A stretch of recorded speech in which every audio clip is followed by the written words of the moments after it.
الرحمن الرحيم عما يتساءلون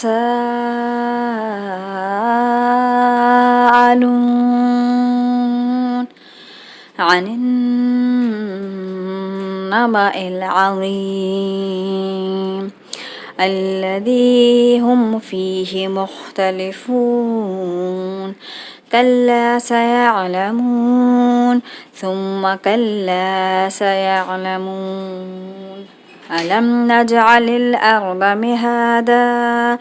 والجبال أوتادا وخلقناكم أزواجا وجعلنا نومكم سباتا وجعلنا الليل لباسا وجعلنا النهار معاشا وبنينا فوقكم سبعا شدادا وجعلنا سراجا وهاجا وأنزلنا من المعصرات ماء ثجاجا لنخرج به حبا ونباتا وجنات ألفافا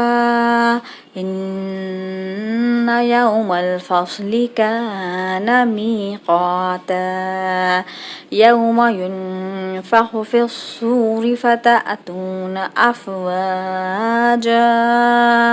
وفتحت السماء فكانت أبوابا وسيرت الجبال فكانت سرابا إن جهنم كانت مرصادا للطاغين مآبا لابثين فيها أحقابا لا يذوقون فيها بردا ولا شرابا إلا حميما وغساقا جزاء وفاقا إنهم كانوا لا يرجون حسابا وكذبوا بآياتنا كذابا وكل شيء أحصيناه كتابا فذوقوا فلن نزيدكم إلا عذابا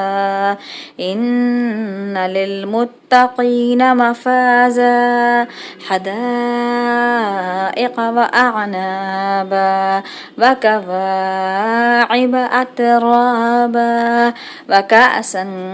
دهاقا لا يسمعون فيها لغوا ولا كذابا جزاء من ربك عطاء